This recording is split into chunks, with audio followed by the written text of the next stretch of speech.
True,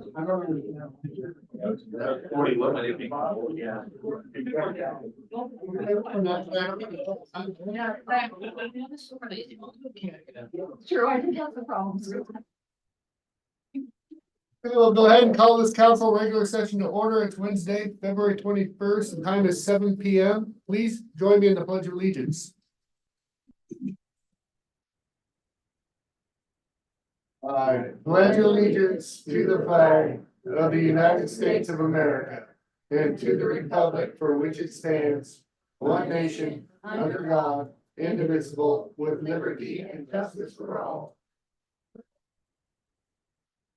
Okay, we move actually the Cumberland River PUD presentation up above. If you want to come on up, Cumberland River PUD, and then we'll go with visitor comments after this. Thank you. Thank you, Michael. Good to see you. Good to be here. First of all, I just wanted to say, I really appreciate you giving us an opportunity to talk a little to you about energy and energy issues that are facing our area, but also the region. One thing for sure about energy, it's really changing, and some people say it's changed more in the last 5 years than they've seen it in the last 30 years. You guys are all familiar with the public utility district. We have 5 elected members on our board. Russ is one of them, and Craig Mountain is here tonight. And we serve over 20,000 customers, and we have 9 industries who are part of that load. Right now, our system peak is 104 megawatts. And our average is about 55 megawatts. And so right now, at this point in time, we have 35 megawatts of capacity for our whole system, which we thought, for the last few years, that's been just fine. Most of our industries that we have use 5, like US Gypsum use 5 megawatts, and most of them are, the larger ones are 2 to 3 to 5, and so Dino is like 10. They're the biggest one we have, and so we have 35, but anyway, things are changing. So the first thing I wanted to just ask all of you if you knew where we get our power. I know some of you know the answer, but It's where? It's from BPA. okay, but you should come over here. Yeah, we're a preferred customer of BPA, and we're one of 132 public utilities in the Northwest that receive power from the 31 dams that BPA manages. They also have one nuclear power plant that provides 1,000 megawatts. Their total load that they contract with the 132 public utilities is about 7,000 megawatts of power. And the biggest check that I get to write every month is to BPA for about $1.5 million per power. So about 40% of our bill is for power. How about PG? Do you know where you get their power? Yeah, your brother works at. They're okay. Enough of the question. PG is an investor-owned utility, and so basically they're not a preferred customer like we are with Bonneville. So they have to go out and generate their own power or buy their own power. And so they have some facilities up at Fort Westward, and we have hydro facilities. They used to have Trojan, and anyway, so they have like 900,000 customers. One of the biggest things that a lot of Northwest utilities have been concerned with the last 3 to 4 years has been finding new power. And that's for a lot of reasons. One of the biggest reasons is the carbon legislation that some of the legislatures like in Washington, Oregon, and California have passed, say that by such and such year, 2040, you need to be 80% carbon free. And so what that's meant is that a lot of our old sources of energy have had to close. And for instance, across the river in Clark County, their utility invested $500 million in a cogen plant, natural gas. And we're told they had to roll it back because it would put much carbon in the air, so they had to roll it back. And well, they ended up having to go and buy more power from Bonneville. There was a plant up in Centralia that was burning coal, and it provided 1,000 megawatts of power. I think a lot of that went to Puget Sound Electric, which is the largest firm in utility in Washington, and that closed down, and we saw Boardman close. So we're seeing a lot of utilities that are closing, and of course, there's been a lot of discussion about maybe having solar and wind kind of replace it. And that's part of the answer, but there's a couple of problems with that. One is that the wind doesn't blow all the time, and the sun doesn't always shine, especially here lately. And so and the other big problem with solar in particular is that the places where they have been building in the sunnier parts in Eastern Oregon and Arizona, and they don't have any transmission lines. And that's probably the biggest challenge to move the renewables, is going to be having the sufficient transmission lines. And the problem is transmission lines take a lot of 10, 15 years and millions of dollars. So that's been a real challenge. And then on top of that, we've also experienced a continued threat to take out some of our dams. You probably heard about the recent decision by the district judge, federal judge, where they placed a stay on a lawsuit between the 4 Indian tribes, the state of Oregon, the state of Washington, over salmon issues with the Columbia River. And basically, the push was to, what they're really angling for, to take out the 4 lower Snake River dams. And the 4 lower Snake River dams, they're part of the federal system, and they provide 50% of the power that we use in this area. And during this last cold spell, if they would have taken those offline, who knows how we would have served that area. That was a record peak cold snap in Bonneville, which is using more power than they ever had. They had to bring in 600 megawatts of power from Canada to meet the needs. So the concern is you take some of these resources off. The one that I'm puzzled with is natural gas. You put yourself, you at least need to have that for peak power during those cold periods. But we're seeing a real changing face. At the same time, there's a push for global warming to go to more electrification with housing and also with transportation. And that's all good stuff, but the scary part is how do you serve that load? And so that's going to be a real challenge for us in the Northwest in the next 10 or 15 years. Anyway, I just thought it was important to give you some of that background perspective. So the other thing that's been a real challenge with power is that there's a lot of these solar farms and some of the other renewables that, as soon as they're built, you have a lot of these data centers picking up the power.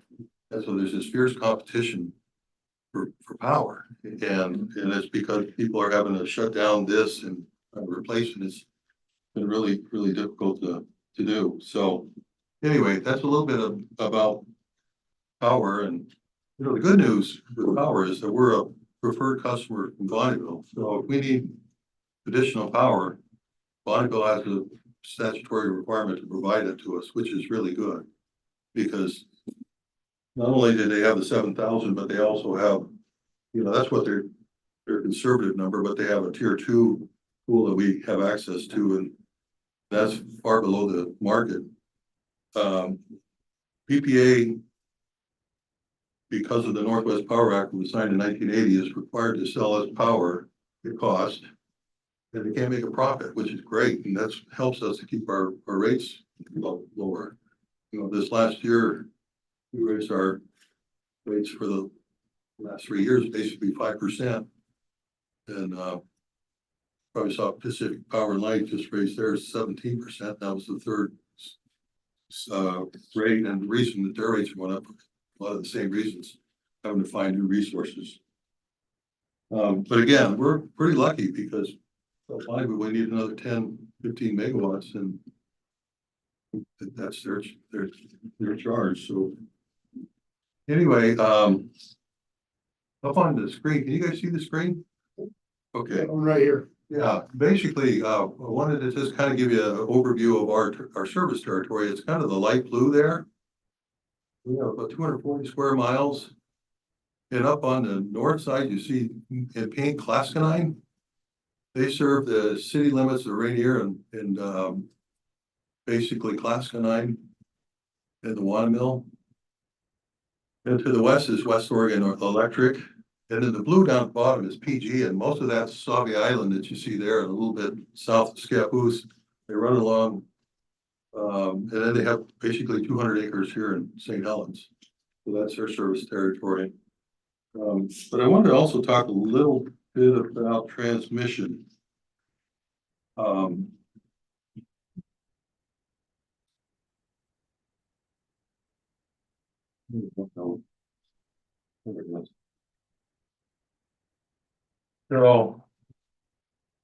So basically in the Northwest, there's 15,000,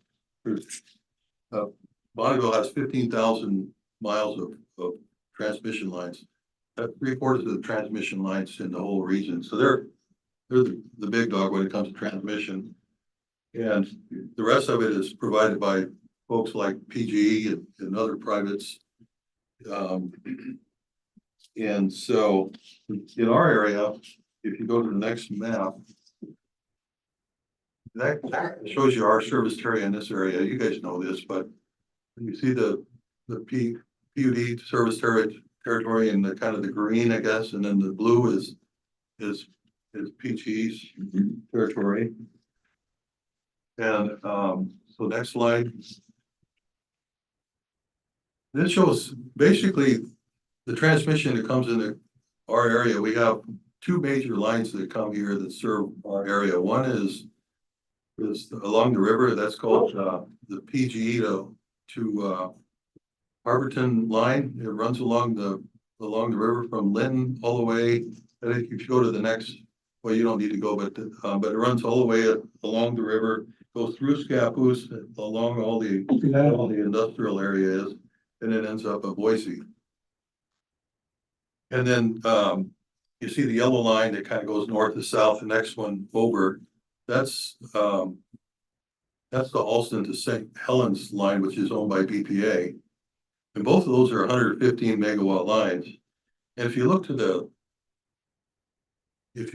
that line that goes kind of west and north, that comes out of the old Trojan site, that's a 230 line.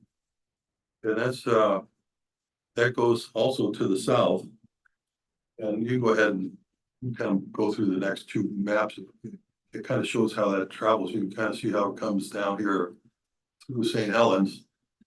And that line is important because it has significant capacity. And right now, the two 115 kV lines you see there, they have about 120 megawatts of total capacity, and we have about 35 megawatts left. And in this new day of electrification, with most of the industries we see all want a lot of power.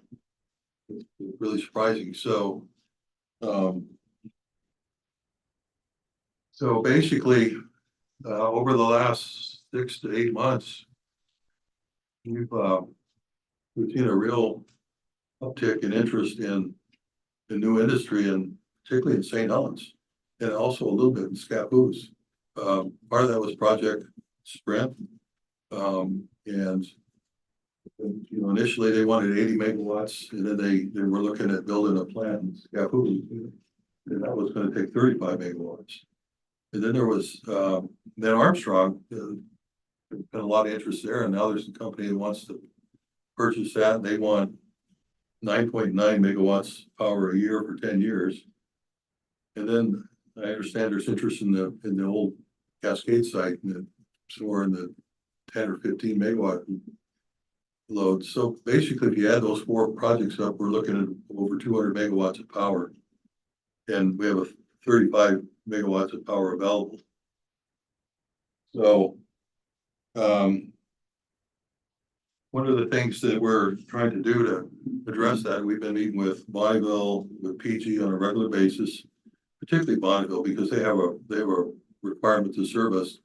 But one of the first things we did when a company comes in is we have to submit a line and load interconnect request. You guys, I understand there was an earlier presentation today, so I'm probably repeating some of that. I'm just validating it for you. It's okay, you're helping us sink in. Yeah, and so basically that line and load interconnect request is really significant to us because what it's going to tell us is what is the best route and how much is it going to cost to build additional capacity for this transmission line. And so we're anxiously waiting for that to be completed because building a new transmission line isn't an overnight thing. It's going to take a lot of effort, a lot of coordinated effort. You know, if it's a Bonneville line, it's going to take a little bit longer, but we know that it's probably going to be something we're going to need to invest in. You know, if it's a PG line that, the question is will they, if they have additional capacity over their demand, they'll build it, but if they don't, then we need to make sure it gets built as a community. And so, so anyway, we think that's probably going to be the biggest challenge that Columbia River is going to have to address. Not just Columbia River, but all of us, because it affects all of us. Because, in addition to that load, I mean, we're going to be able to serve 35 of it. There's a lot of those industries. We're not sure how they're going to be served. And then there's the McNulty Creek property that's ready to be developed. There's 1,000 acres in Scappoose that millions have been poured into. So, and not only that, creating local jobs is really a significant priority for, I think, all of us. And it'd be good for the city's coffers, it'd be good for the community. And it'd be good for the highway if we get some of those people working locally. So anyway, we felt like it was important just to kind of give you a heads up about the challenges that we see and just give you an overview of the challenges. The good news, I guess the good news is that the PUD is in really good financial shape, and we've already set aside some money to help move forward with studies and transmission costs. And so we're here to do what we can and help you guys be successful as well. So that's my report. Thank you. Well, I just know that working with you and Project Sprint and that we had no idea I didn't prior to that, the lack of power we have out this way. And one data center can shrink it all in one go. Even the other business that which would be coming in the Armstrong 9.9, that's 4 years, it's gone. Right. We definitely have what we learned from CSET that we're looking for some state funding that the county's trying to receive to do a feasibility study online. The 230 line that you're talking about, I mean, I don't know, BPA, you'd be the customer, how that would work out using part of that. We looked at the back hills, Well, we have an obligation to the 20,000 people that we serve to do what we have to do to make that work. And, as far as the studies, we have $300,000 in our budget right now to do whatever studies that we need to do. We don't need to wait for a state grant. And what we're waiting for is the LLIR to come back with some numbers. And we think at that point in time, once we know what it's going to cost, where we're going to go, then the question is how do we move forward? And I think that's the time when it's gonna be critical to have political support. And we can leverage that. The grants from the, from the federal government. There's a lot of infrastructure money.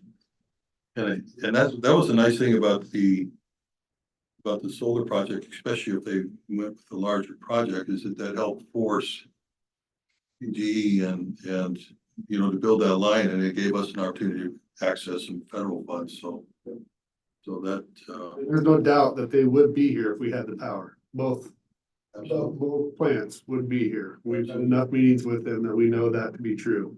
so. Anyway, any questions? Ben? Thank you. Thank you for coming and, I know, Howard, thank you for offering it up, an update, yeah, offering up, Michael. I've got one question, Michael, is, so this power issue is big and PG is really in control to take care of the issue down here because of the industrial side. The Cascade Mill is an operating mill, it's still taking power. Right. It's an operating customer. So the rest of the city, that you provide power, what's the vision for the waterfront? Will it have power? What we're planning down here? Is that gonna be a struggle? I don't know if we'll have any power for that or any, until we build that new transmission line, we're gonna be hard pressed. I mean, Guess that speaks to how big an issue this is, that if we're trying to develop the waterfront, here again, you wanna build a building and you go to him and he goes, we can't give you power, so. I think, Yeah, for all of Columbia County, and I think even further, more as people need to know that Class 9 struggles with the same issue. Yes. That be the PV out there. we've got 1,000 acres in Scappoose we won't be able to serve, so. Yeah. But like you were saying, it's coming, and we gotta get ahead of it. it'd be great to have both, just, Both of them, yeah. Think about both of them, you would, again, if you're over 35, you're gonna be able to force PG to, I mean, they're required to serve you. But I'm not gonna speak for them, out of line to do that. But, I just know that utilities are required to serve load. The question is, how long is it gonna take you, but, anyway. Yeah, and so far the PP's been very open on this whole thing moving forward, as far as working together collaboratively to look at this. Yes. Back order on these poles and the wires, because it's bigger wire, can be up to 5 to 6 years out. And then the construction of it. And then getting the easements for all those wires to come down. That's gonna be the That's challenge. gonna be the biggest challenge. Yep, was the easements. And how wide was the easements? 175, 150, 150. 6 miles. I'm gonna take people's property, but we have to come through it. How do you do that? Well, the county's on board, right? We're, up at a state level, because I think this is a need across the state that we're seeing, so. So the county's on board to, get the easements? Well, to help with process, right? Refer to the transmission study application. Yeah. Um, Yeah, shoot. Well, that's great, but truth be known, we have the money to do that anyway, so we're not, I mean, we just need to. When are you gonna do it? As soon as we know how much it's gonna cost and where the preferred route is, as soon as we find out, we're gonna, well, it depends if it's our line or if it's PGE's line. I mean, if it's PGE's line, then that's a good question for them. But somebody's gotta acquire that right away, and that's gonna be, I understand the city was gonna do that, right?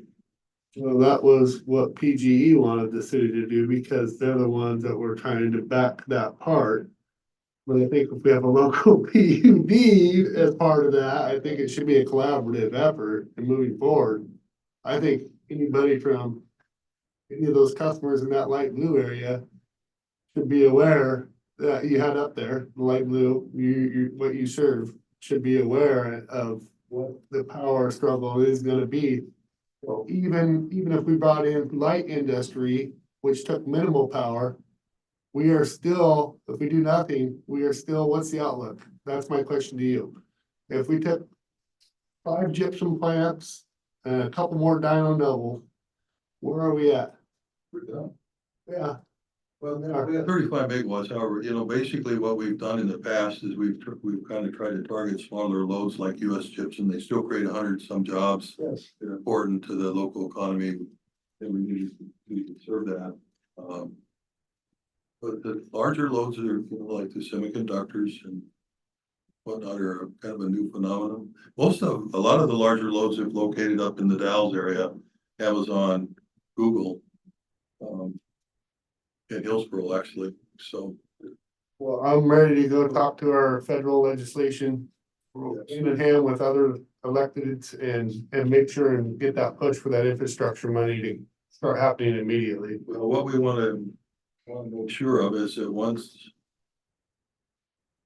we know the numbers when they come back from the LLIR, that we can all hit the ground running and then move to implement that plan. We'll have those numbers from this American Hyperion Project Spring. Hopefully within the next 60 days. Yep. And we can move on that front. Because like you say, at some point, we're gonna hit this plateau.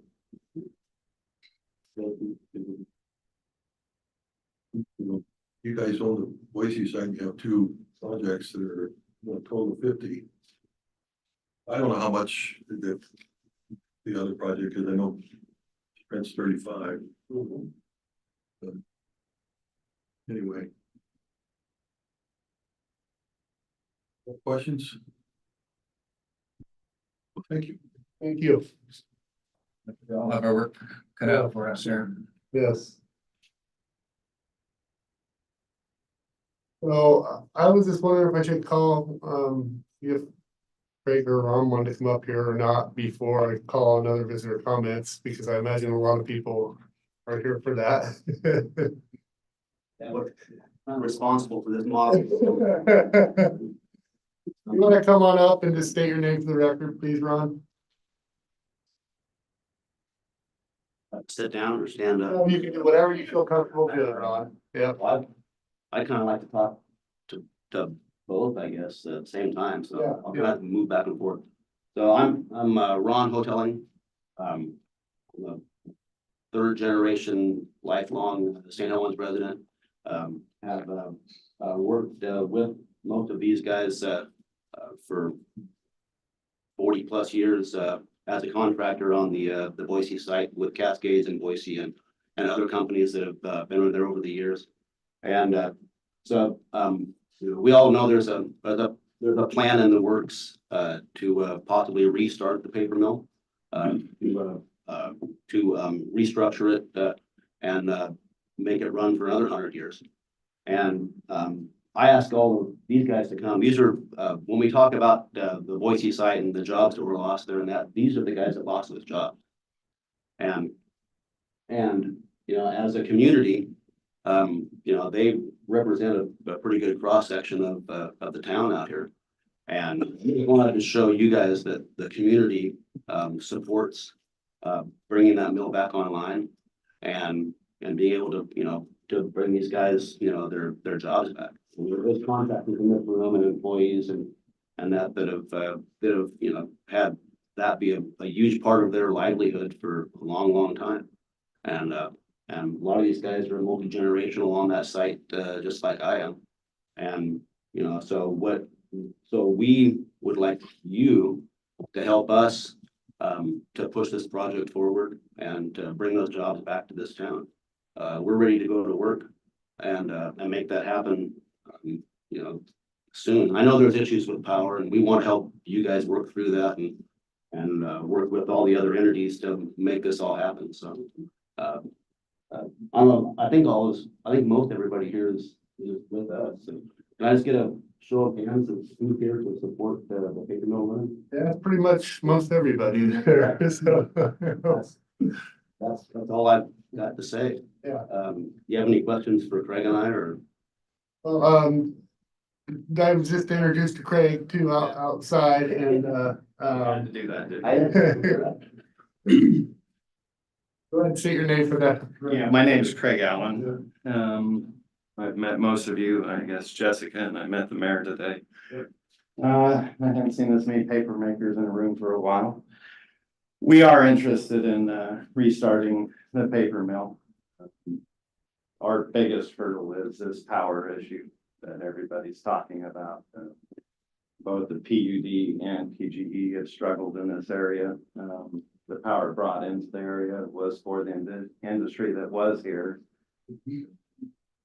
Now that's being taken away for other opportunities. As we talk about data centers and other things that are going to use up the power in the Northwest. As community members, you have a voice in the type of industry you want to see in this area. Share with your legislature, share with your city councils and everybody else, the types of jobs you'd like to see come back to your community, if you'd like to see them come back. It is a viable mill. It's a shame that it's in the condition it's in today. It's a shame that it shut down. Ron wasn't wrong when he said the mill has 100 years of life left in it. Paper machines and converting to operate here for another 100 years. Recently, Putney in Vermont that shut down a mill that was built in 1824 for the last time. And people have a hard time thinking about that length of time that these assets are valuable.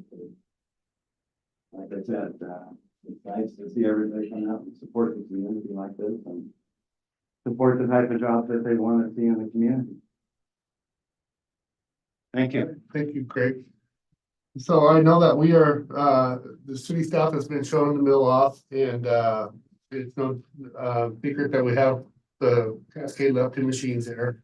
We have an LOI with a company that we respectfully will honor, between now and March 31st, because that's what we do. We're people of integrity and honor around here, and each and every one of you can understand that work at the mill. If you're, but definitely, I think bringing some of the history, if it does work out, even with these people, I don't know what could become. They love history. They're very good people. They may say, let's work side by side. Let's make this happen. So definitely gonna be just to have the ability to meet. I've actually known of Ron and Craig, but I've never actually seen you face to face till just now. And I know you've been around here forever, but appreciate you guys being here and all the workers that have been here. I have a long history of family down there too, Shoals and Watkins. So, yeah. So, any other counselor would like to say anything?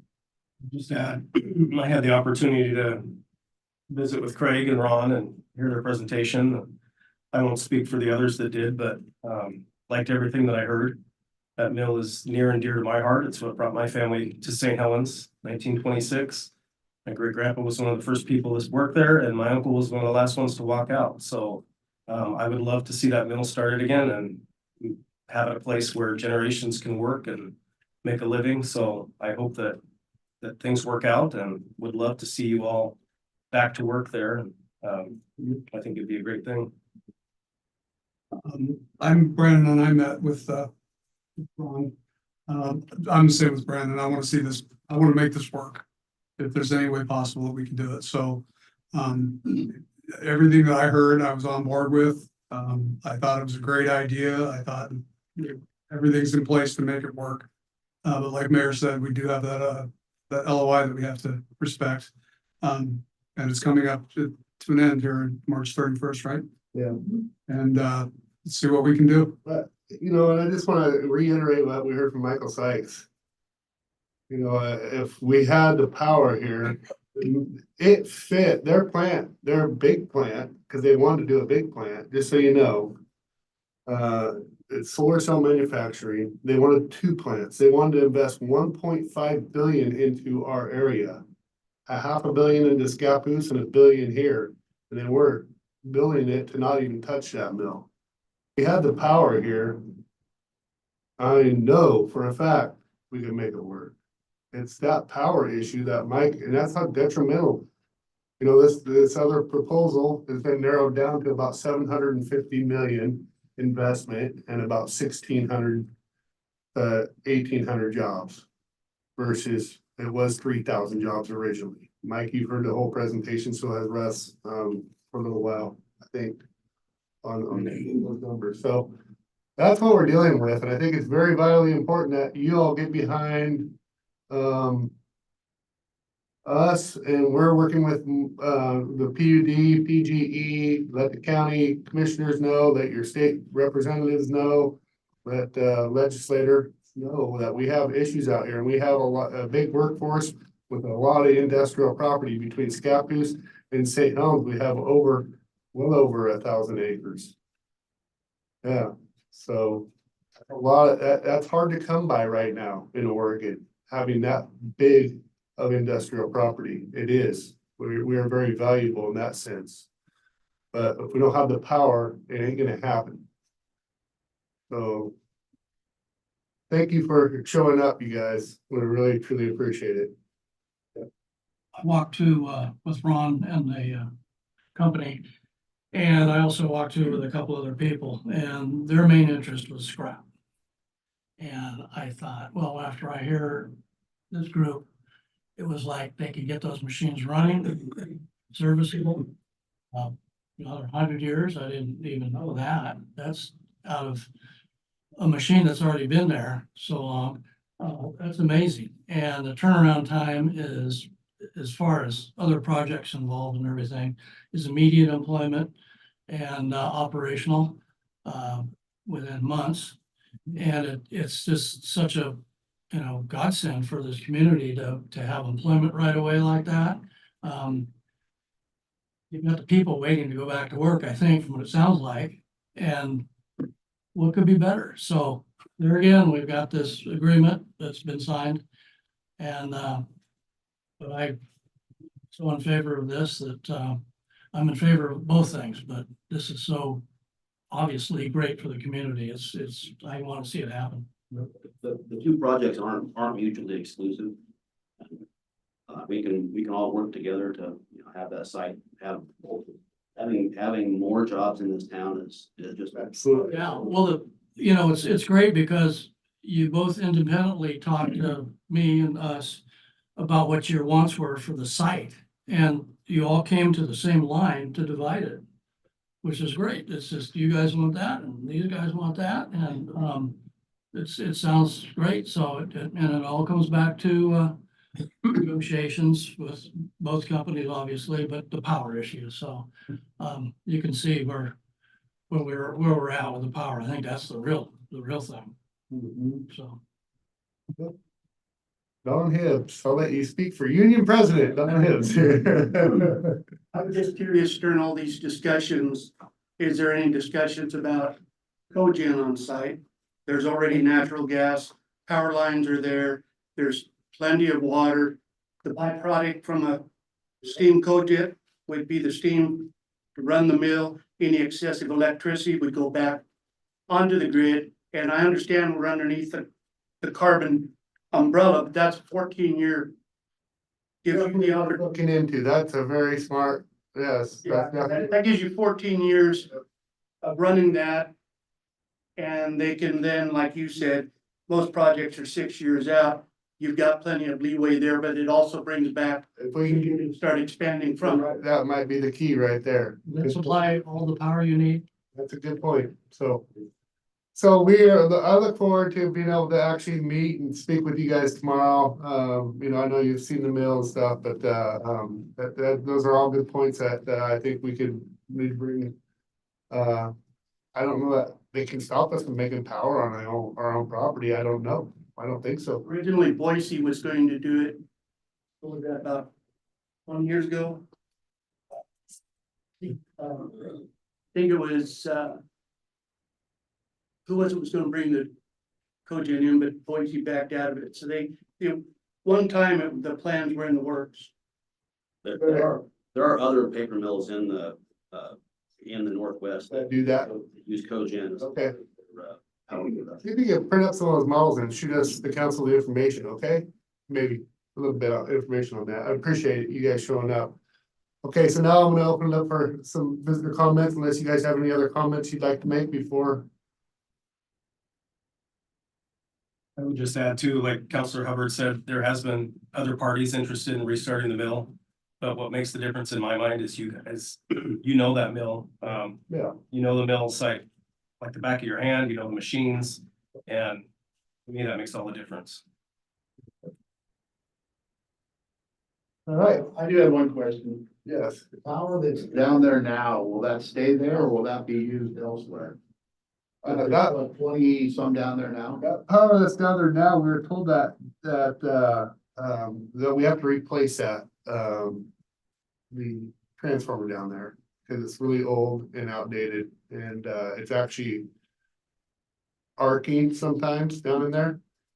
So, we were in the process of bringing in a 35 kilowatt, right? Megawatt, new transformer. And we're hoping, Power is not used, will be taken elsewhere? only if there's a service request, and that would be a Michael Sykes, but if there was a service request in our area, as that happens, it shrinks that line load. Yep, so. And I know we do have that power available that they were using still on the line load. It won't be part of the what's available. It's already there. That should be, so. Okay. Right, On March 31st, if that contract goes by the wayside, are you guys willing to go on record and say that we'll fast track this and make this happen? I think that would be something we would just have to have, I mean, we have to have attorneys drawn up and make sure that we got it going, but I couldn't see that being an issue. Okay. I mean, as long as the attorneys can get there, how fast are attorneys? That's my whole question.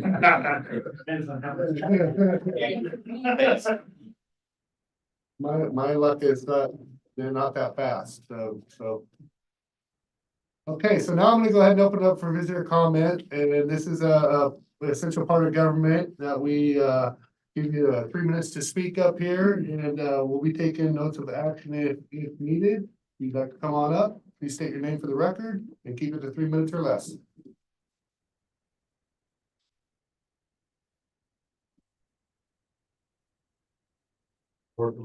St. Helens, Oregon.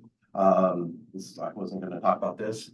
We all need to conserve more power. A lot of the people I see leave so many lights on all night long, TV sets on.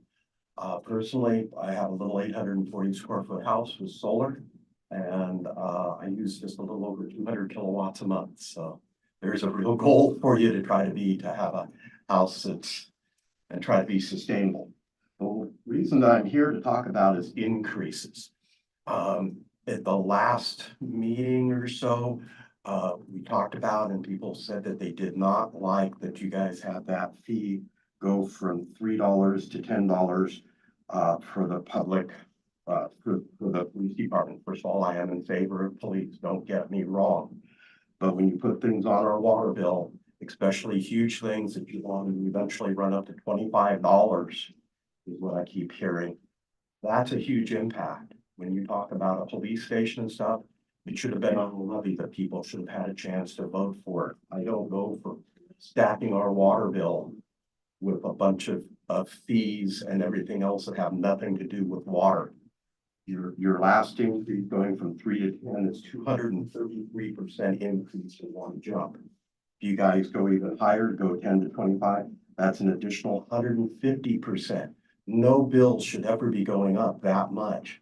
I'm a person that in the next couple of years, I'll be slowing down even more. And when I get to 70, I'm gonna have to look at just living on Social Security.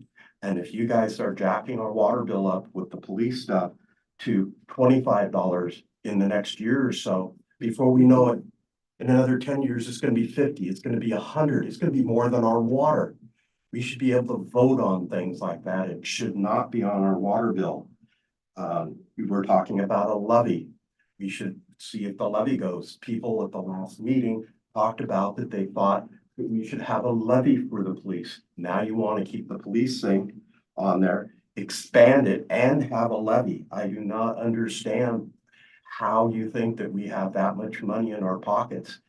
The money you're talking about, another $300 a year if it goes to 25, that's me eating out at a local restaurant once a month. What's a senior citizen supposed to do when you keep raising the rates? The PUD, they went from $18 to $22.50 for the basic charge. That was a 25% increase. The Port of St. Helens, just to go walk their nature trail now, went from $3 to $10, a 233% increase. Nothing ever needs to be going up that much in one jump. Thank you.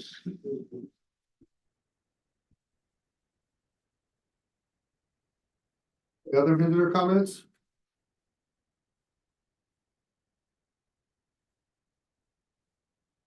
No, I'm gonna leave. Oh.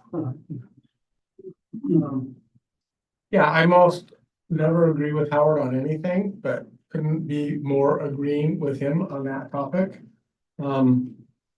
Yeah, I think that the levy was ill-timed and was rushed, and that you should have planned the levy to remove the $10 fee.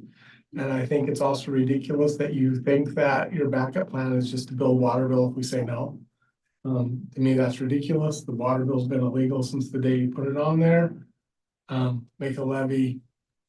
Well, I don't know if this one's gonna pass, but I hope it doesn't, and I hope that you come back with one in November. For maybe 10, 12 million, that not only solves our temporary needs, but also is a solution for the police station. You're not gonna get a new police station for that amount of money, but you certainly could remodel and expand and do storage and fix the solution and get rid of the $10 fee. So I'm in agreement with Howard on that, which is a rare occasion. The other thing I want to comment is about the comment this afternoon about sending out an RFP. It's like you people are like fetal alcohol syndrome victims, that you don't learn from your mistakes. How many times do you have to make the same mistake again and again and again?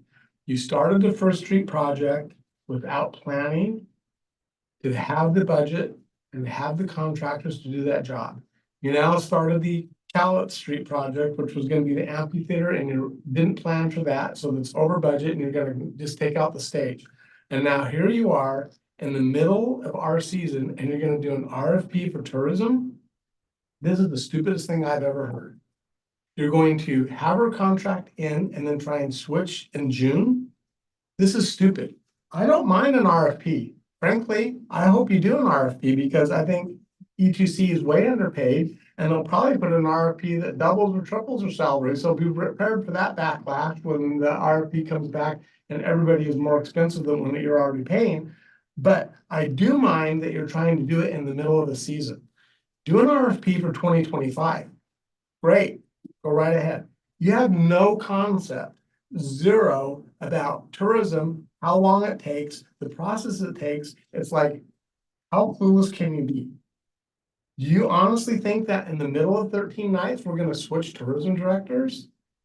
If she doesn't respond or you give it to another one, that is just the stupidest thing. You need to extend the contract for the current tourism to the end of the year. Do an RFP for 2025. This is not rocket science. You cannot change our contractor in the middle of this year when planning is already being done. And what is she supposed to do if she doesn't get the RFP in June? You're gonna switch? It is really beyond my comprehension that you would think that that's acceptable. Unless you're gonna try and stack the RFP and think that, oh, she'll just get it automatically. That's not supposed to how it works. So your assumption needs to be that she's not going to get the RFP. I also think it's a very crappy way to say thank you to someone who created a program from nothing and created a destination site that's international. I think it's a very crappy way to say thanks.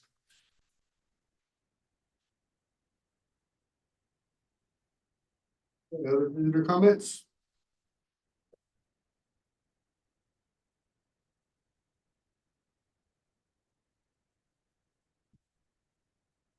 Adam Shape here, representing FAFO. Based on today's general session, looks like you're adopting guidelines that can what constitutes news media. As you know, our organization asserted that we would qualify the media, and it appears that based on the comments of Bill Monahan, the city lawyer, that we would in fact qualify as members of the media, if we so choose to accept it. We do gather and disseminate information publicly. However, despite Mr. Monahan's comments about the outstanding application, our organization discussed it, and at this time, we do not plan on moving forward with an application. The basis for that is the fact that we have too many individuals talking to us and sharing information that we do not want to confuse anybody of where our information comes from. We don't want it to think it comes from, private meetings. We're getting that information already, as you probably know. So we will not be submitting an application of E-News Media. Furthermore, now that Jennifer Massey has announced her mayor candidacy, also do not believe that if an individual, we also do not believe that individual has announced candidacy for an upcoming election, they should be permitted as a member of the media. However, hopefully we hope that council will take that into consideration. Now, I would also like to apologize for all the public records requests we put in. I know the mayor doesn't necessarily appreciate those, but that comes down to lack of transparency. Think about the public records request we're putting in. It's because we have people asking us to get that information for them because they feel there's a lack of transparency and trust in their, organization, the people above them. That comes back down to it. Last meeting, Rick's like, hey, don't email me, don't try to change my opinion, come have a conversation. I know personally I sent an email and said, hey, can I get a simple answer, yes or no, on a question that was probably an ethics question. And I want to thank, Russ, Mark, Jessica, and Brandon for getting a prompt response. That leaves a couple of you out. Those were actually the ones that were mentioned to us. So, we're looking for some transparency. We aren't asking for much. We're trying to limit the rumor mill at some point because we do get a lot of information from a lot of different sources. And, it's, we wouldn't have to have nearly as many FOIA requests if we did have free access to, personal emails like I think some other organizations do. So thank you guys. Other visitor comments?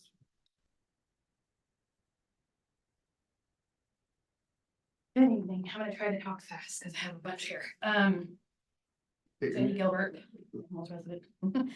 I want to address the issue of press attending executive sessions. I've just touched on it. I have previously read through the ORS 192-660, and I agree with the city attorney. There is no real definition of press, and the law is very vague on what press is, so much so technically anyone could be press. I would implore council to review and implement a press guideline, especially the part that press should attend executive sessions in person. As far as Mr. Toski's request to attend as press, I would ask you deny it based on the fact that Mr. Toski has declared his intention to run for mayor of St. Helens. I believe this has potential for conflict of interest and ethics issues. I think it would be ethical and fair for Mr. Toski to remove his request to attend as a press until after November of 2024. I have sent you all an email regarding the Halloween Town Parade fiasco, and I'm imploring you once again to make the right wrong done to the reputation of our police chief and department. I am requesting again that you issue a public apology to Chief Greenway and St. Helens Police Department over the misinformation about the parade. I feel like this misunderstanding was a catalyst for a seemingly ongoing degradation of what was a good relationship between council and the police department. I would like to touch briefly on the Castro Road location for the police department. After listening to the new frustrating issues presented today about locations, maybe it's worth fighting the what I believe to be politically motivated LUBA. I do believe the city would win. The building was not in a flood zone, and the city does have the option to define to some extent the definition of flood zone in regards to the structure itself.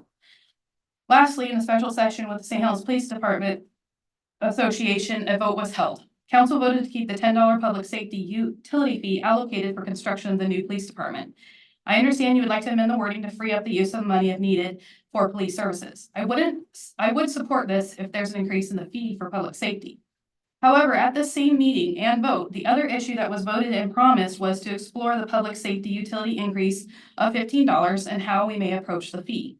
In the discussion, you asked the St. Helens Police Association to come back to help explain in a public session to the public with council why the utility fee increase is an every household participation fee and will cost the citizens less than a levy while providing more funding for the police staffing issues. Citizens do not understand that we have the lowest taxes in the county and the money has to come from somewhere.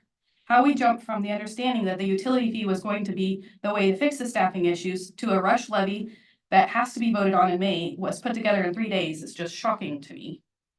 I would ask that you go back to your original vote and agreement to utilize and explore the utility fee and explain the water bill is going up anyway for the sewer expansion and what the mayor defined as other projects, but hasn't specified what exactly. We do not have enough time to explain the public safety levy and why it is critical to our city in such a short amount of time with the vote being in May. Thank you. Any other visitor comments? Nobody online? Steve Toski.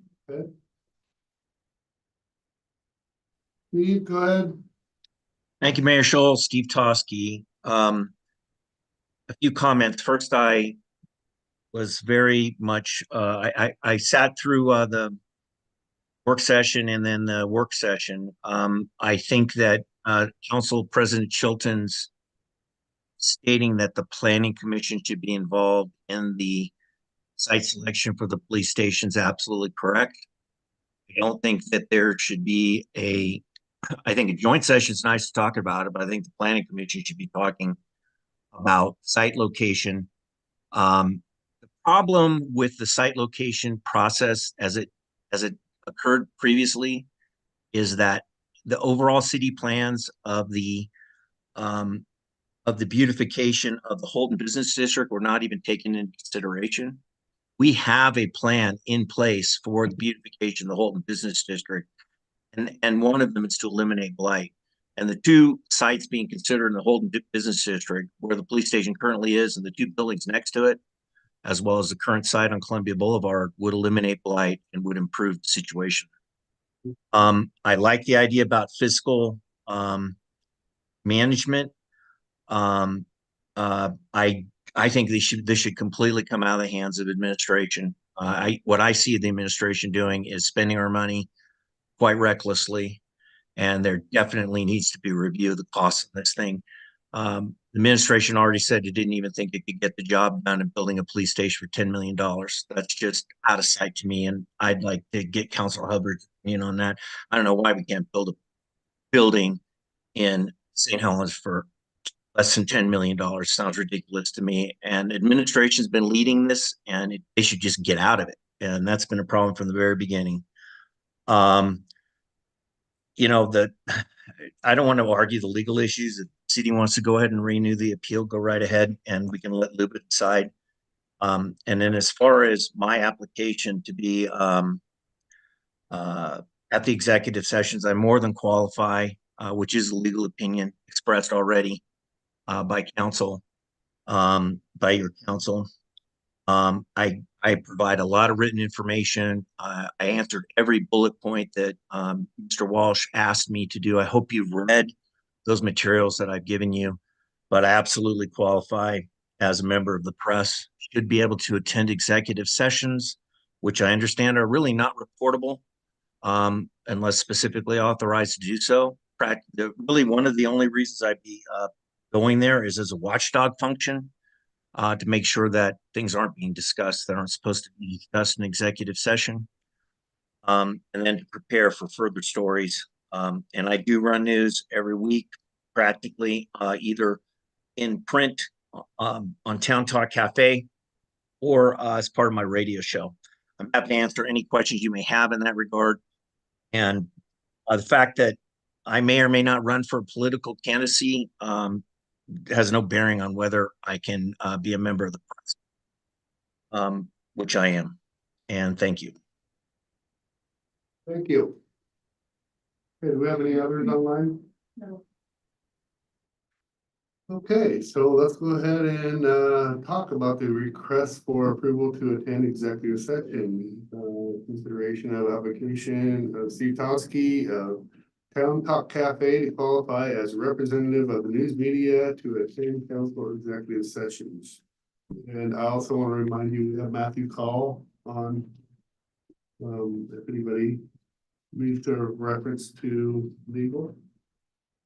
Well, I would like to specifically ask that question to legal if someone running or who is a candidate for an elected seat is allowed to attend media, or if that's a conflict of interest. I know earlier it was brought up that there could be conflict of interest for media people, so.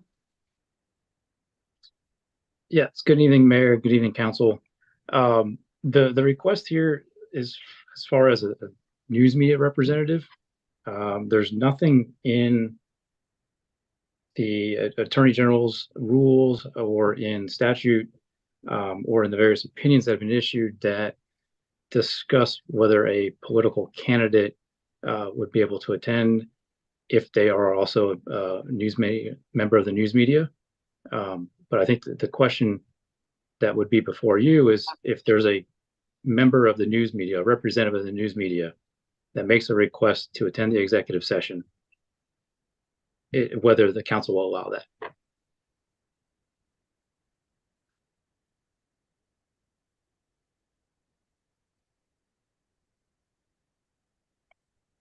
I mean, this is really tough. Basically, what we heard earlier is that there's not much we can do.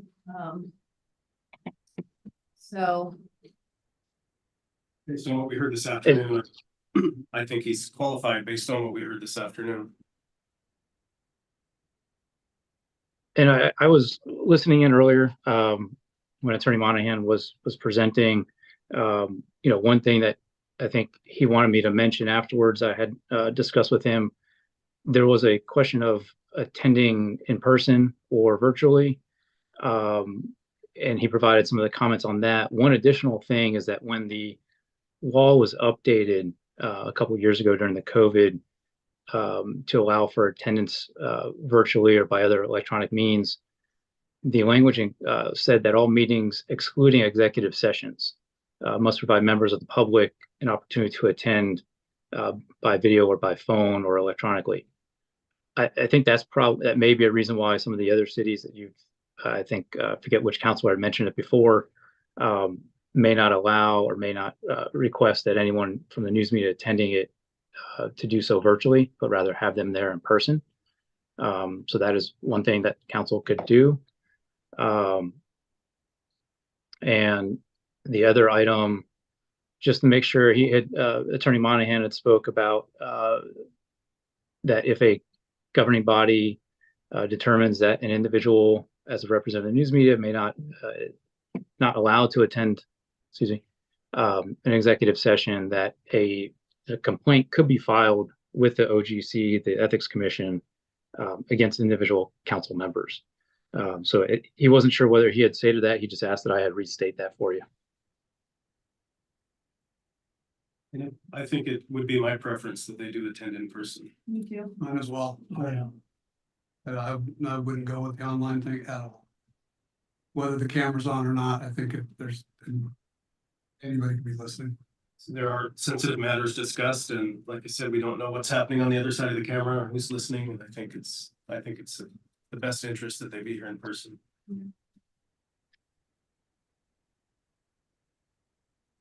I just don't like the safeguards that are not in place of somebody who comes in and could potentially leak information. And even if you know that that person is the leak, that there is no repercussions, which could be costly to either, I'll just say, for example, could cost cities millions of dollars.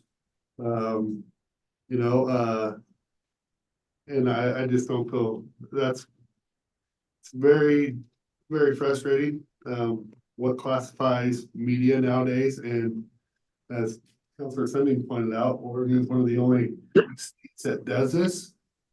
The only state that does this.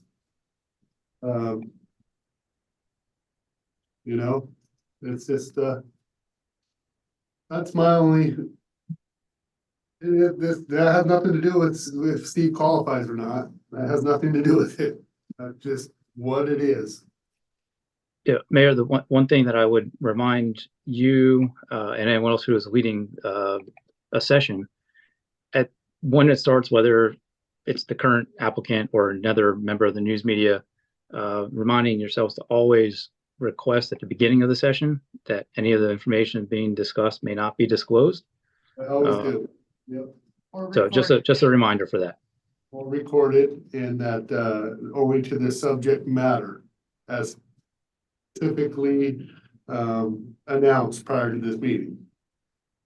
None of the deliberations, so. I do that every meeting, but, still doesn't mean it couldn't happen, but, is there any way to further strengthen that other than what we have? I mean, by ORS standards, that's what kind of everybody goes off of. There is no other real enforcement mechanism in statute or in the regulations or provided by the Ethics Commission. This really is something that is just, a communications between yourself and the news media, just having a good relationship and trusting that, they won't be disclosing any of the information that they hear that is the part of the privilege purpose for the session. Okay, well, any other discussion on consideration of the application? Okay, would somebody like to make a motion?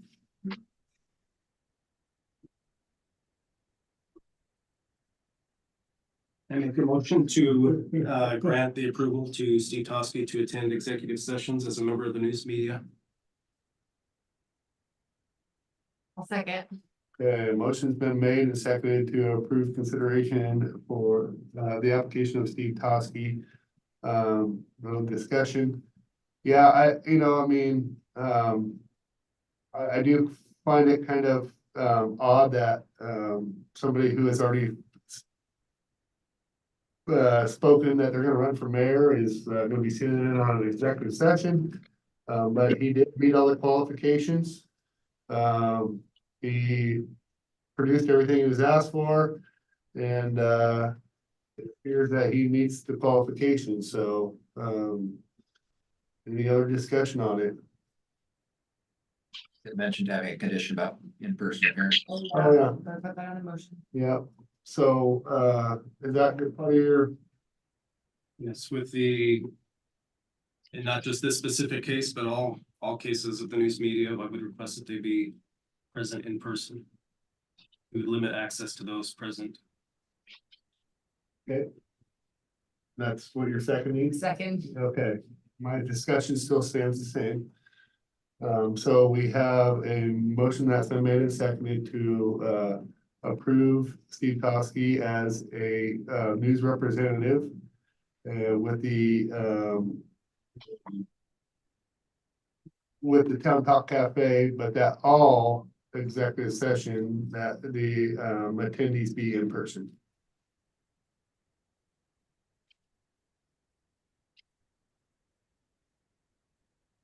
Council President Jones. Maybe should we modify that? We said attendees, but we do have attorneys that are virtual. So members of the news media, can we specify that?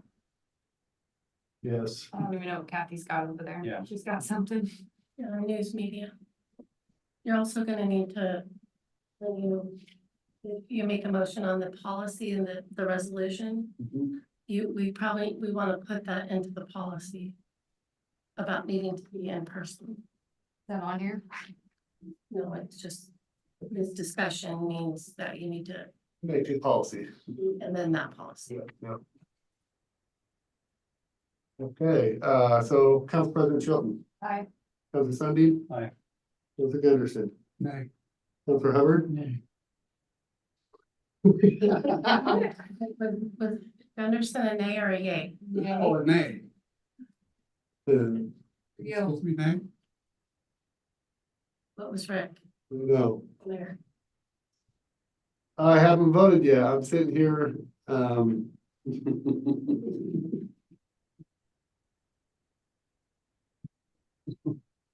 well, after listening to legal, I'm gonna go ahead and vote yes, because I wanna avoid not only, some legalities for myself, but also my fellow counselors, so I'm gonna say yes. Because that's what I heard Matthew Call say, is that we could also be they can personally come after us, is that right, Matthew? We could be turned into the Ethics Commission. Yes, we can. personally. Yeah, there could be complaints filed against an individual council member. So this is not me powering down, this is me wanting to get on with city business and, I know, nothing to hide. that's right, so I know we can do this. So, all right. All right, ordinance first reading, this is the first one, guys, so I'm just gonna read through it. Ordinance number 3299, an ordinance amending the St. Helens Municipal Code, chapter 13.30 regarding the St. Helens Public Safety Fee to expand the use of fee in public safety operations. So we always do a first reading and then, and the final reading next meeting. Discussion, we had discussion under resolution number 2001, a resolution of common council of the city of St. Helens adopting an executive session news media attendance policy and application. So would somebody like to make a motion with an amendment?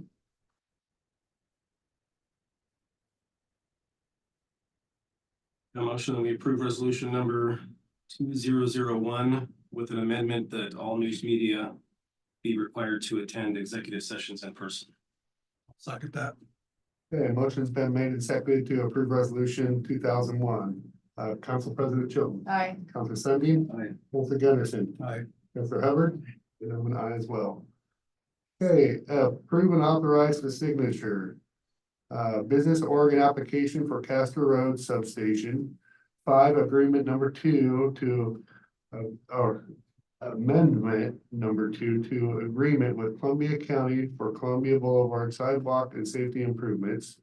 6, personal service agreement for concert for professional engineering services for wastewater collection system capacity improvements projects number S679.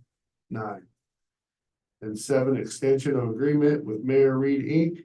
for River Rock Project Phase 1, Columbia View Amphitheater. Move we approve and authorize for signature items 4 through 7 as read. I'll second that. Okay, the motion's been made and seconded to approve, authorize for signatures 4 through 7. Council President Chilton. Yeah, do we have discussion on that? Yeah, we can have a discussion. The one I wasn't sure was number 7, if you could talk about what that is. Yeah, sure. That is another time extension. It's not a dollar impact. It is, we got slowed down and paused for a while, so they had scope of work, and it's basically, it's not a dollar increase, it's just the time setting out to some contractors working under contract. It comes to the same end, the dollar. Yeah, there's not a dollar increase related. It's like the one with Tiberius Solutions at the last meeting. It was just the budget didn't change, but the time frame was near ending and we were extending it. Okay, any other questions? Okay, motion's been made and seconded to approve and authorize for signature 4 through 7. Council President Chilton. Aye. Council Sundin. Aye. Council Gunderson. Aye. Council Hubbard. And I'm an aye as well. Okay, we have appointments, city boards and commissions. Appointment 8, appoint Brooke Cisco and Scott Jacobson to the planning commission. You're not here. Yeah. Mark was taking the initiative. Look at that. The one time You he can takes go. the. Do it. I like both these candidates. Do it. I think it's great here. I think it's pro now. I make a motion to appoint Brooke Cisco and Scott Jacobson to the planning commission. They have to be separate, huh? Yes, and there's a. Give them the paper. Read that first, and then we'll get it. Do Brooke first. Okay. I make a motion to approve, to appoint Brooke Cisco to the planning commission. Okay. Okay, motion's been made and seconded to approve Brooke Cisco to the planning commission. Council President Chilton. Aye. Council Sunday. Aye. Councilor Gunderson. Aye. Hubbard. Aye. And I'm an aye as well. I make a motion to appoint Scott Jacobson to the planning commission. And find it in the public interest to waive the limitation that individuals cannot be on more than one city board, committee, or commission during the term of their appointment. Oh, because he's on the Parks Commission. Parks Commission. Second. Okay, motion's been made and seconded to approve, Scott Jacobson with the terms. Council President Chilton. Aye. Council Sunday. Aye. Councilor Jennison. Aye. Councilor Hubbard, and one aye as well. And I would just add, Mayor, that Scott reached out to me when he was considering applying for the planning commission and asked if I would support him in this, and I do wholeheartedly. He's been great to work with on the Parks and Trails Commission and very dedicated individual, so. Yeah, Brooke do a great job to me and did the same thing, so. Yeah, Brooke Cisco is on the PUD and. Yep, yep. Glad to be. yeah, she is. Yep.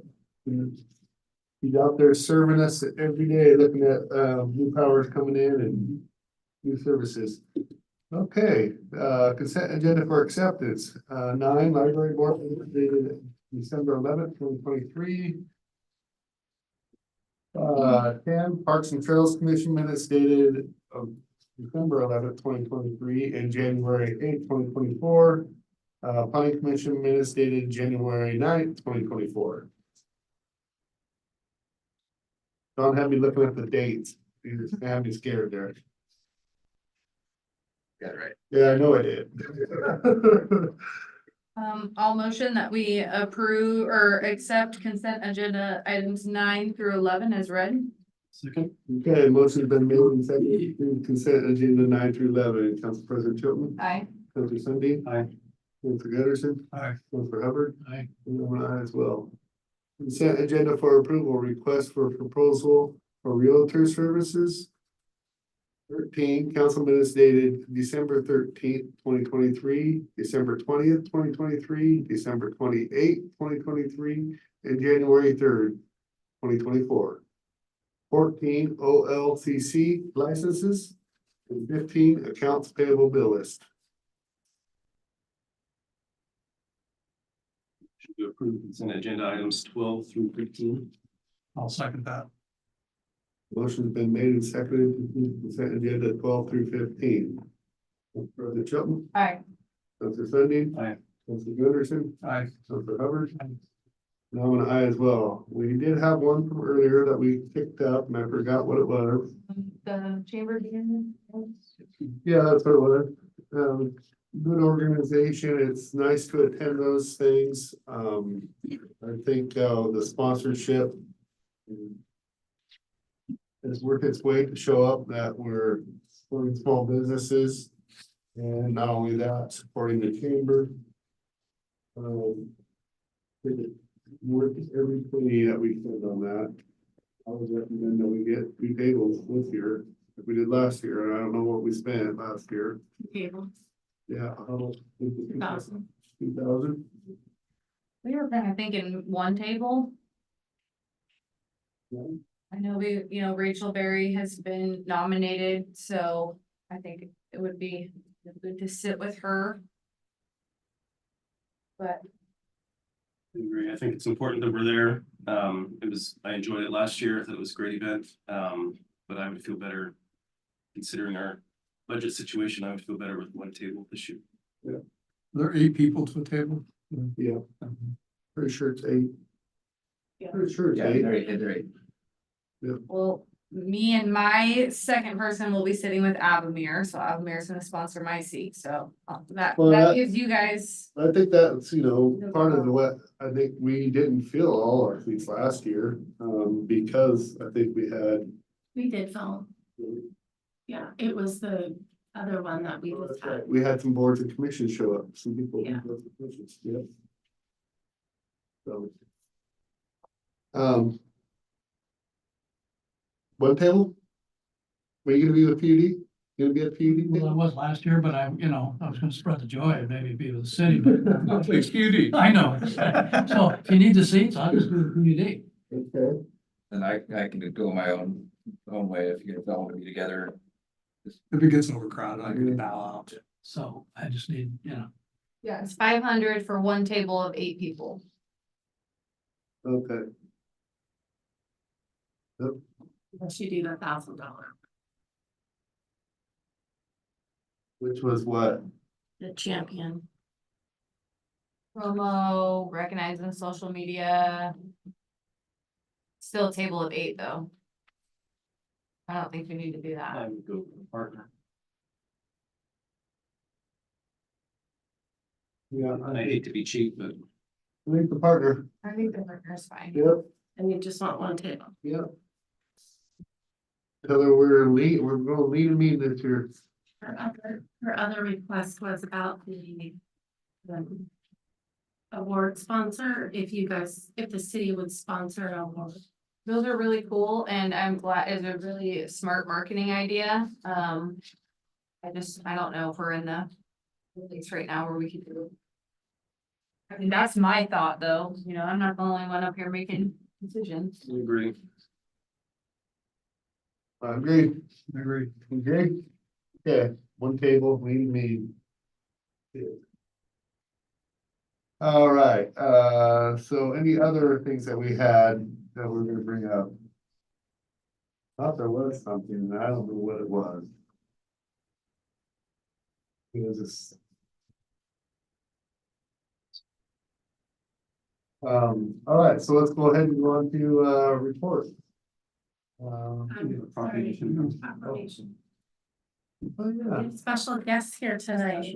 Oh, yes. Let me dig that out.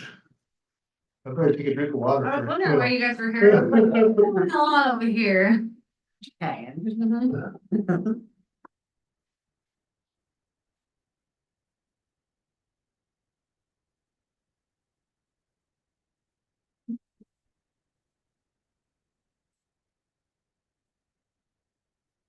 Let's take pictures at the government communicators day. Okay. So, Government Communicators Day, February 24th, 2024.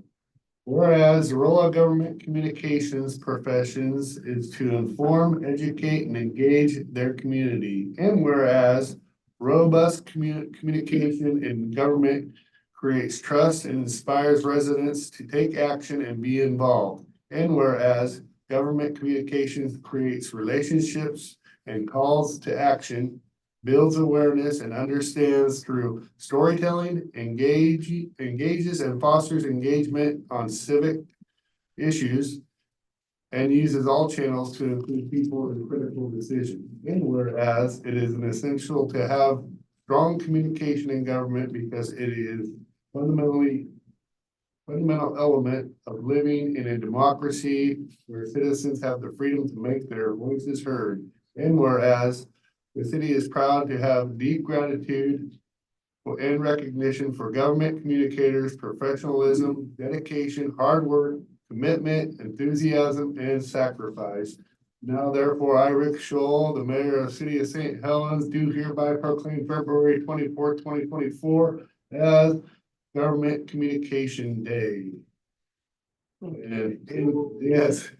Well, not yet. In St. Helens, we encourage all residents to thank the members of the city communications team, communication officer Crystal King, and communication support specialist Cameron Burkhart, who have dedicated their careers to ensure the city has effective, impactful, and successful communication strategies and resonates that are relevant. In witness, therefore, I hereunto put my hand on the case of the seal of the city of St. Helens to be affixed at the city hall this 21st day of February 2024. And I'm going to sign it right now. And I want to acknowledge Cameron and Crystal who are here today. And maybe we should come on up and get a picture. Because Crystal would want it. Always reminded me of president of the sentence. Okay. Yeah, so, yeah.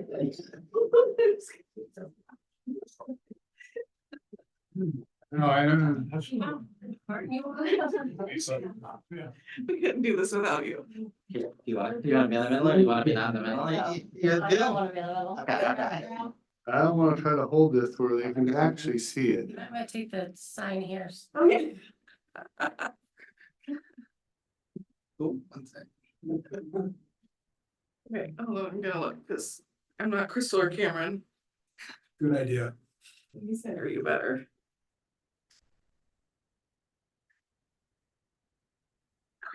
Right.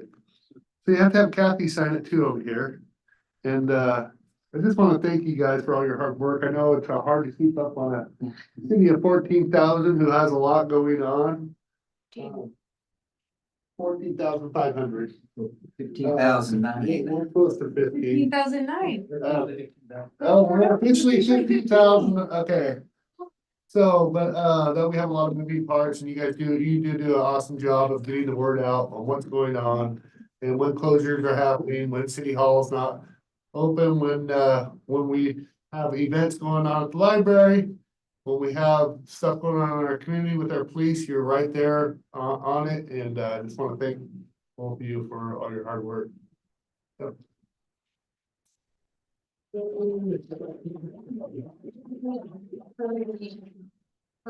For this recognition, so. Okay, so now we'll go ahead and do President Chilton.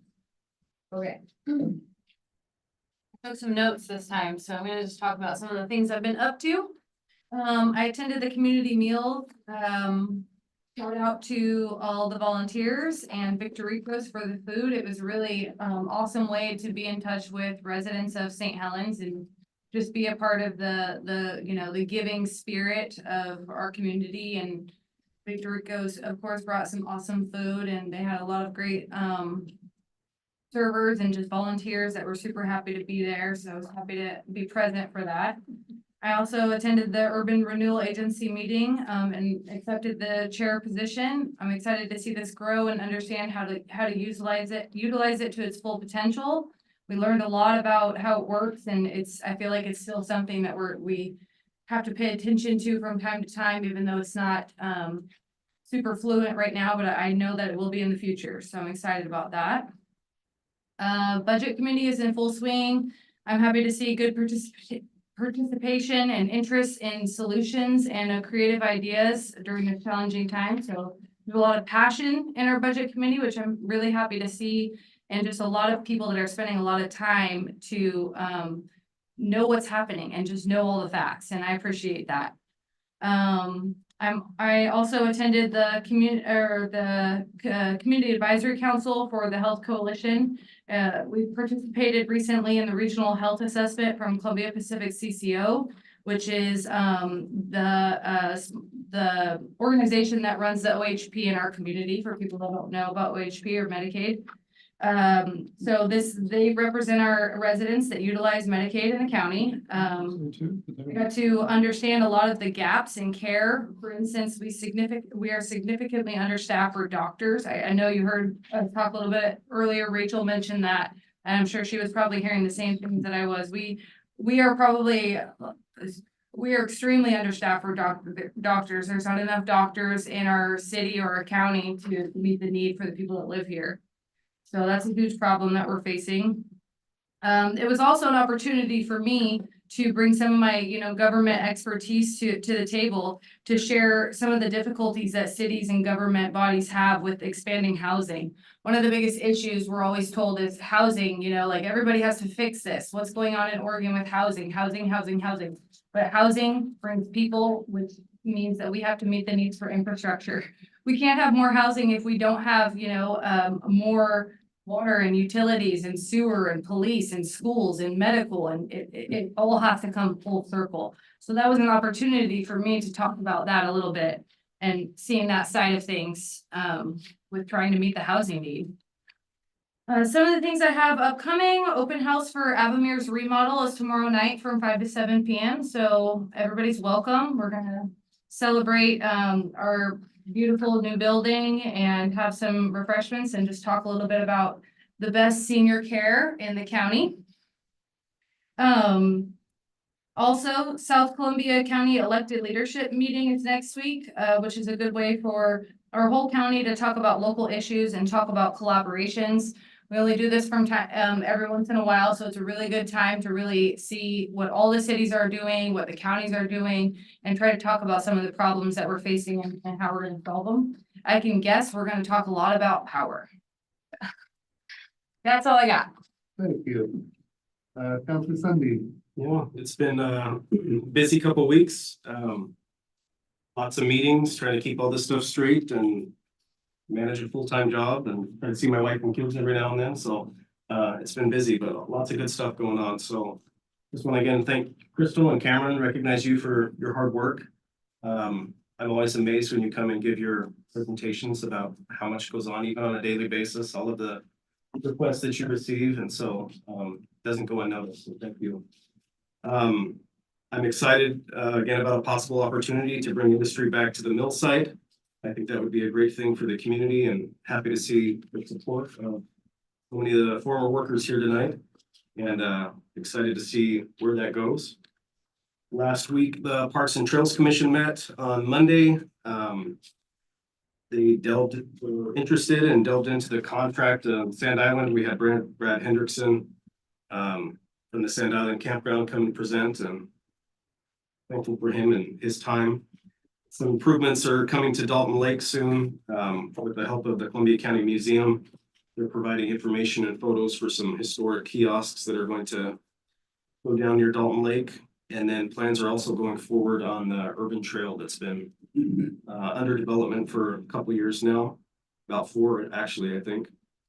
Budget committee meeting last week. I want to thank Gloria for all of your hard work preparing for that and answering that long list of questions and presenting it in a way that I think everybody was able to understand. And also our committee, Jenny's here, and I don't know if Steve's still listening, but I think we've got a great group that's really ready to dive in and get started and help us solve some of the problems that we're facing. And then another highlight last week was the employee recognition potluck last Friday. And I had a lot more fun sitting down there with the staff than I do sitting up here, but it was a fun day. And want to congratulate Jenny on her Employee of the Year award. This week seems like it's been a lot of police meetings. So met with the police station designers, as John mentioned, and tried to talk over some potential sites. Was invited by the Police Association to attend the beginning of one of their meetings and introduce myself and answer any questions that they had. And they went easy on me. They didn't have any questions, so I appreciate that. And then yesterday had the opportunity to meet with Chief Greenway and didn't really have any concerns or anything he wanted to relay to us, but said that things are going well in the police department. And wanted to remind us that we're always welcome to go and do ride-alongs and actually encourage that. So just know that if you are interested in doing a ride-along with a police officer, that that is an option. I requested that a few months ago and he sent me all the paperwork to fill out, and I haven't had the opportunity to do it yet, but it is kind of intimidating when you look at that paperwork and you're basically signing your life away. But I just realized that's what they do every day when they show up to work. So thank you to our police department. And then tourism, I just want to mention that the tourism contract has not been forgotten, and I can speak for myself in saying I hope that it's resolved as soon as possible. It's in the hand of our city attorney right now, and Brady left, but I did want to mention it came from the city attorney that the RFP was needed. It was not the recommendation of any of us that were there. It was the attorney that said that, and he said this has to happen. It's non-negotiable. So again, lots going on, lots of good stuff, and glad to be here. Anderson. Well, glad that we got 2 great candidates for the planning commission in Brooklyn, and Scott Jacobson. They both have their own expertise, and they're going to be a great addition. Other than that, I did meet with the Columbia River Fire and Rescue, their board meeting last night. Interim Chief Smythe is planning on, I believe, doing a monthly give us an update with what's going on with them. So I think this partnership's kind of working out pretty well. So I enjoy going to the meetings. I think they're really focused. I think they're doing a great job, and it's just kind of great to see everybody working together. Congratulations, Jenny. Thank you guys, Crystal and Cameron, for doing what you do, as well as all the other staff. Gloria, thank you for putting in that extra time and effort too for the budget committee meeting. That's all I got. Russ? Hey. Well, across the board, thanks very much for everything. And it's great to see the committee going together with getting the budgets and, the energy there, which it's pretty exciting to see. It's, I think, a big help. A lot of questions, so I know that, Gloria. I've been working on, looking at all the avenues for bringing business into St. Helens, and you got the big guy that bigger power needs, and the smaller guy with smaller power, and power is the big issue, even for future development around the city. So that's where my focus has been. So just, we're not anywhere near knowing what's happening yet, but we gotta work towards it again. So. Well, thank you, Russ. Again, I want to congratulate Jenny Dimshow on her Employee of the Year. As the employee lunch, and it was good. Want to thank Cameron and Crystal for their, congratulations on your day. It's your day. Just a lot of good things going on with the city. Yeah, we have some budget issues. There's no doubt about it. It's not a secret. I mean, that's, but what I hear is, there's a lot of good things happening. The power is gonna be a struggle, but I know that collectively working with the BPA and PGE and PUD that, and of the elected officials, us, pushing all this, and then not just us, but collectively. I agree with Councilor Chilton that it is going to be probably discussed at our city county dinner. I would hope so. But that together we can make it happen, get legislation involved and move that forward. Just, kind of, not waiting on, but this is continuing to have progress on, Project Sprint, and, that LOI does extend out till the 31st, but, be interesting to see what happens, then. Yeah, that'll tell a lot. So I don't know that we're 2 months out from, the line load study, are we? I don't think so either. I heard Michael Sykes say that, and then that's kind of what they're waiting on, just so everybody knows, is make sure that they can get the power. So, a big part of it, and then all the other stuff that they were talking about earlier. So, I mean, I attended the same budget committee meeting. Gloria did a fabulous job, your whole staff. A lot of questions you got through them very, you just made it easy for everybody to have their answer, and I appreciate that you're still open for some email response here. Deadline's 29 from any member of the budget committee to submit your questions, and then they'll all get released to us, and then we're gonna come back on, I think we're set for The first official meeting is the 25th of April. April. We'll get all the stuff by April, the budget itself by April 15th, hopefully. That's the goal. Hopefully, that's right. That's the. Okay, I don't have anything else to report. We'll see you in a couple weeks, kind of short